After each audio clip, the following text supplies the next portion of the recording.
Hinchcliffe loses a little momentum at the apex of turn number 2. And we've got trouble. 2 cars into the wall. And Charlie Kimball ends up upside down at the midway point of the back straightaway. He tangles with Gustavo Jacobin at the exit up against the turn 2 wall. And he continues on upside down. And he comes to a rest just at the entrance to turn number 3. So trouble on the racetrack involving the 26 machine of Charlie Kimball and the 10 machine of Gustavo Jacobin. Jay Query.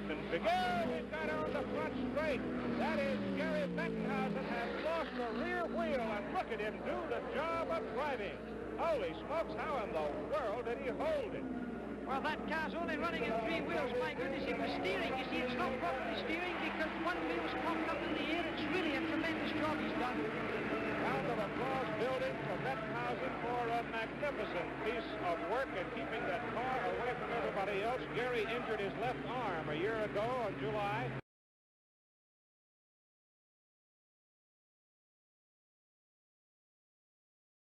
Let's take a look at it. Behind Ryan Hunter-Ray. You're up pretty high there. That is up in some gray. Oh, yeah. Well, that was that. I mean, everything looks good there, but that was a lot of brush in the wall. And Will's coming back in. Now, don't think by any means that this championship is over, because as Chip implied, something could happen to Dario here in the next few laps, and Will could still come out with a championship. Dario was leading, remember, in Iowa, and he had a gearbox problem. Yep. Anything's possible. So now what is happening with Will Power? He just needs to get to the end, get as many laps as he can. It doesn't matter about his speed. He just, in this case, is hoping for some kind of trouble with Dario.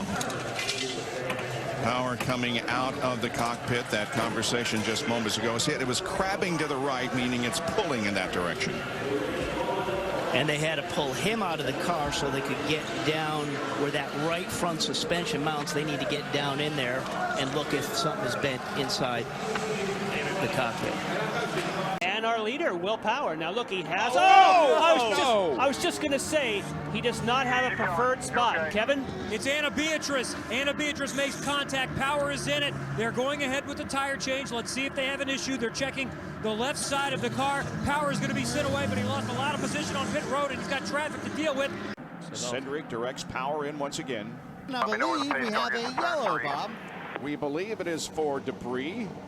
Power in a collision with Anna Beatrice on pit lane during the first scheduled series of pit stops has relegated the points leader going into this race to really far behind in the championship. 24 points. Let go of the car, let go of the car, let's go. That's a pretty big gap. As long as he's got that yellow car in the sights or behind him, he's got a championship. Exactly.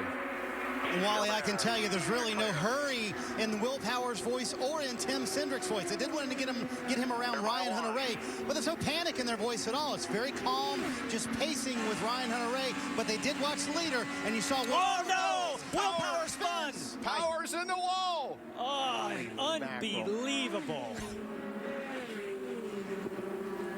It's happened again. That is unbelievable.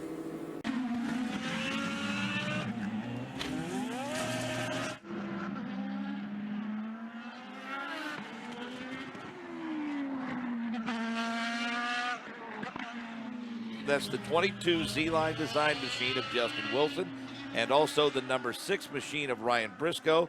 The wheels are popping off, and Ryan Briscoe is walking up to have a talk with Justin Wilson. Yeah, not exactly sure what's going on here, but Ryan Briscoe and Justin Wilson having a very animated conversation, and now Justin Wilson has pushed Briscoe away. And it's kind of, you don't want to say it's funny to see 2 drivers in a confrontation like this, but Justin Wilson is a full foot taller than Ryan Briscoe as they sit there pointing fingers at each other in front of this large crowd that is gathered here. Briscoe and Justin Wilson, Mark, have both missed the Firestone Fast 6, and neither are very happy about it.